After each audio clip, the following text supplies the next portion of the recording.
this lad is still, I would say, going to be some player. I told him I can be a fighter if you want. I'll be there to catch you if you fall. I can make it brighter when it's dark, when it's dark.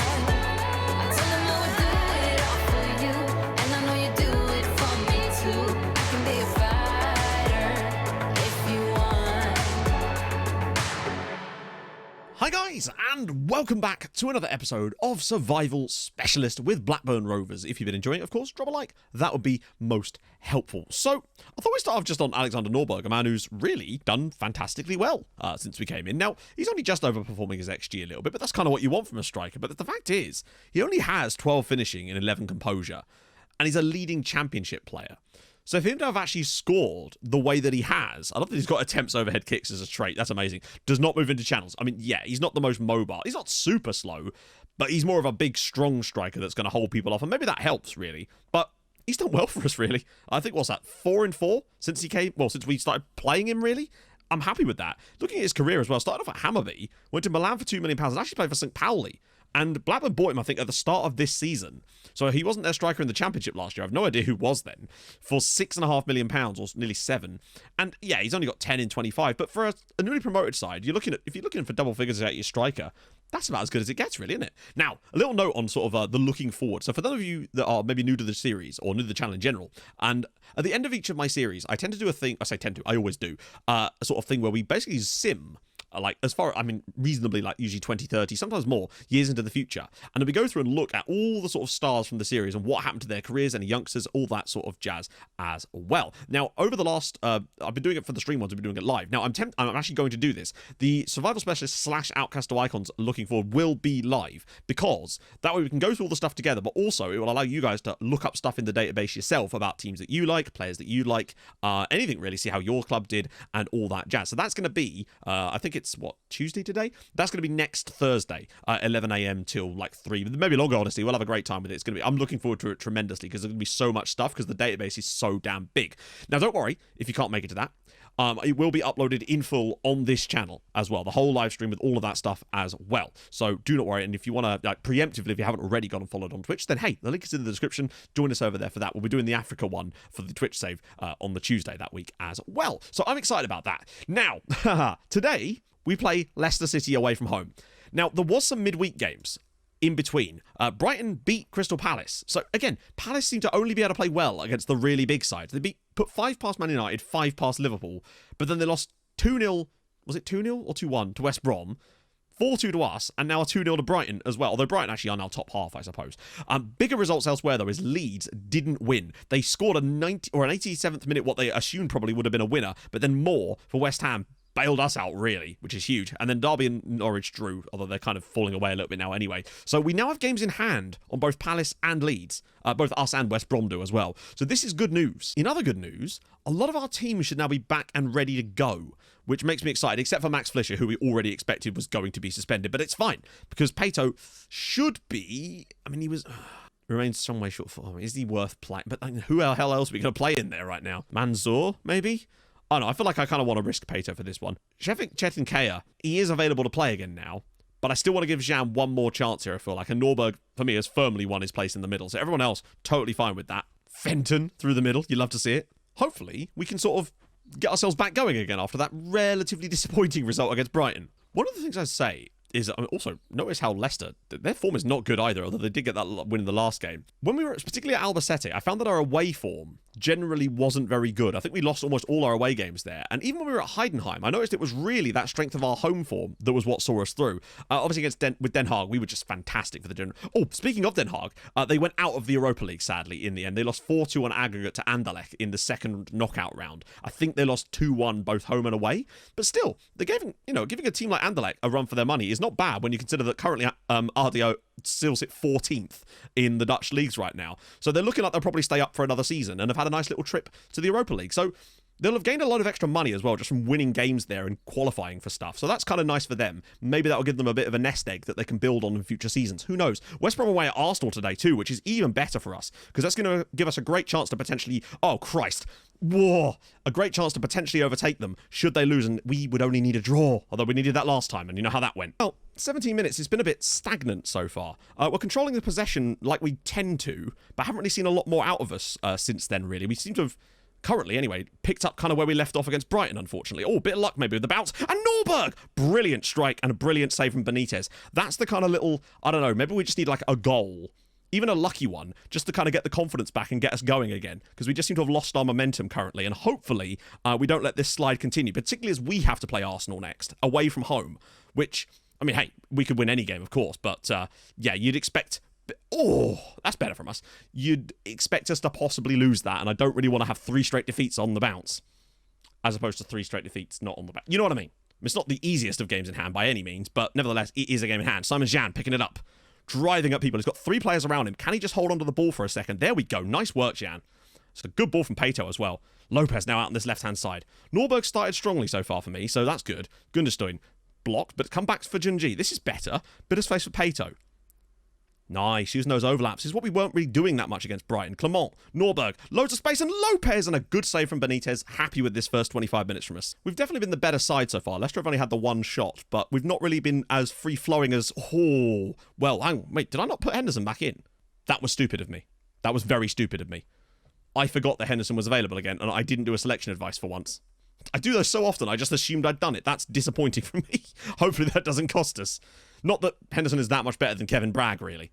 This is confusing as hell. We've definitely been the better side so far, but not really seen that much out of us. Hopefully in the second half we can pick things up a little bit. At the very least, we've sort of continued where we left off at Brighton a little bit. Maybe got a bit better, but at the very least we haven't looked as bad defensively as we did in the second half against Brighton, which I suppose is something. And I would take a draw away at Leicester if we absolutely had to, particularly in a game where we don't look like creating a great deal. Newcastle actually live Liverpool as well now. Clement's ball in. Oh, yes! Frank Egbo at the back post, his first goal of the season. In fact, that might even be his first goal for the club. I really just don't know when he signed for us. I don't think it is. It's Leicester 0, Blackburn Rovers 1. That's more like it. That's what we needed. Shocking defending from Leicester. Clement's looping ball, the keeper misses it, and Egbo, there's like a decoy runner there. I don't know how that wasn't offside, by the way, because he's clearly in the way. But hey, we will take it, and it would actually move us out of the drop zone by the 2 points that we... Oh, Christ! Coming back to the whole thing before about why I say things. This is another one of those, isn't it? That was an absolute melee. How does that even... Oh, it just misses everybody, and the keeper's completely out of position as a result of that. I don't think you can really blame the keeper too much for that one. I think he just expected someone to clear it. Right after we'd grabbed ourselves, like, hello, Norberg's picked it up now. Is this game opening up a bit in the second half now? Jan, look at the space. He has to find the pass. Please, Jan, square it, please. Oh, Jan...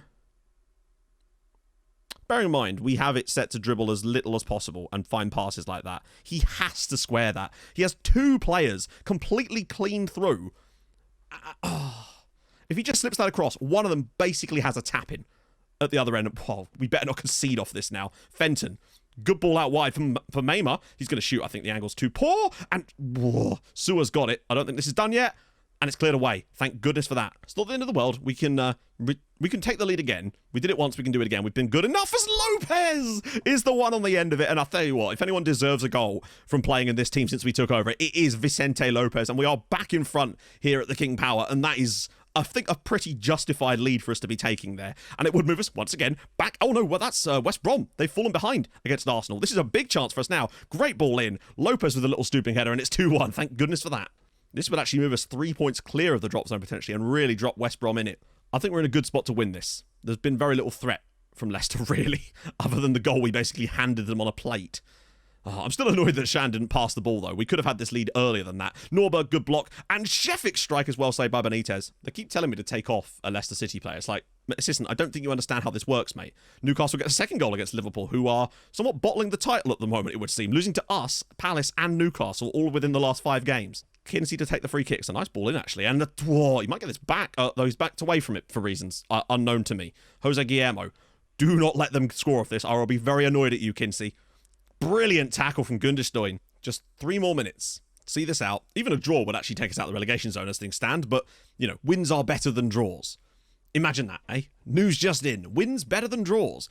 Allsop's ball in, cleared away. Now we're just going to make sure we clear the next one, and we have. Well played, lad. One's marked up, I think, at the moment. Whips it through. Oh, my God.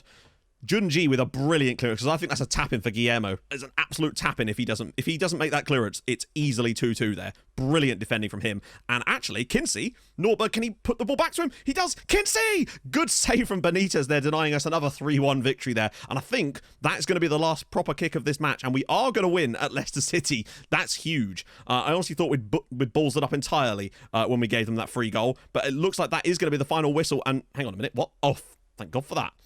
Phew. Wait, there better be yellow. Okay, Paulo Fabro has just hauled someone down to the box, I think, just to kill a few extra seconds. And it doesn't matter because it's Leicester 1, Blackburn Rovers 2. Huge result for us. And I think in the end, we definitely deserved it. Just took us a little while to get going there. Egbo and Vicente Lopez with the goals. Huge for us. I think just getting out of the drop zone, even if it's only temporarily for now. Although actually, oh no, God, if it's still worse. They'd still have to win to get back above us now. That's the beauty of the situation we're in right now. And winning over Leicester drags them sort of back into it too. Just getting a taste of survival for a second, even if it disappears immediately, I think might just be that little incentive that we need to keep on pushing. But Lopez as well, what a hero. Right, so Arsenal off camera. I'm back in a second, I think for Fulham? I can't remember. It might be Newcastle, actually. Right then, we're back. We went away to Arsenal, and after just 14 minutes on the clock, Clement with a gorgeous ball around the side for Vicente, driving into the box, scoring a lovely goal to make it 1-0. And that was not against the run of play. We'd played brilliantly up to this point. But in the second half, things just started to tail off for us. And in the 70th minute, Rodrigo Antonio's ball over the top and Donovan Price off the bench to make it 1-1. I think Arsenal had rested some players, and then they brought them on in the second half. I don't know what changed. Needless to say, in the 77th minute, a good header, this time from Sukulinov, made it 2-1 to Arsenal. Disappointing, but it happens. We were still well and truly in the game at that point. But unfortunately, in the 89th minute, Weber with the ball through, bit of a deflection, and Price is on the end of it again. Goalkeeper can't stop it, and it was 3-1 to Arsenal. Unfortunately, it did get even worse for us in the 93rd minute. Rodrigo Antonio with the ball over the top. This time, Maya off the bench, sliding it past the goalkeeper for 4-1. Lots of shades of the Brighton game in this one, where the first half was very solid from us, and Arsenal had a few little opening chances against us, but didn't really do much, particularly once we were in front. But in the second half,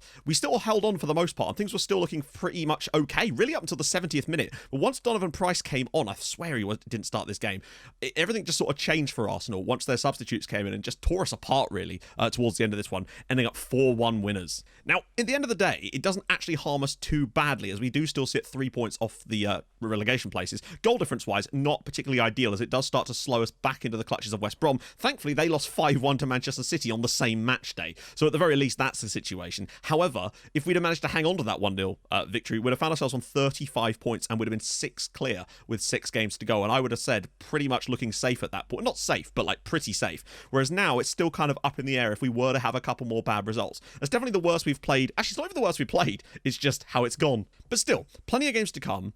I still think we're in a good position to stay up, but games like that need to not happen as frequently. It does seem that we have a habit of tailing off in the second half from time to time in certain matches. Now, we did have some rotation issues in that game because Gunderstein picked up an injury and missed that one, so we had to go with the midfield pairing of Peto and our Uruguayan centre-back basically had to play in midfield. And I think that definitely didn't help. We lost control of the midfield towards the end of the game as he tired, but we had a youth intake. And you should be seeing it on your screen now. It just came out of nowhere to me. I wasn't expecting it as early as that. It was very, very early on. But then just bam, youth intake. And I was like, okay, this is interesting. So I'll show you the best player of the youth intake. Lots of different nationalities all over the park. But the one player that really stood out to me is this lad. Here he is. It's Ryan Mason, everybody. I saw the name and I was just like, well, I mean, hey. He's destined for great, but the thing is, physically, not superb right now. But he's still very young, lots of time to improve. Defensive midfielder with 8 tackling.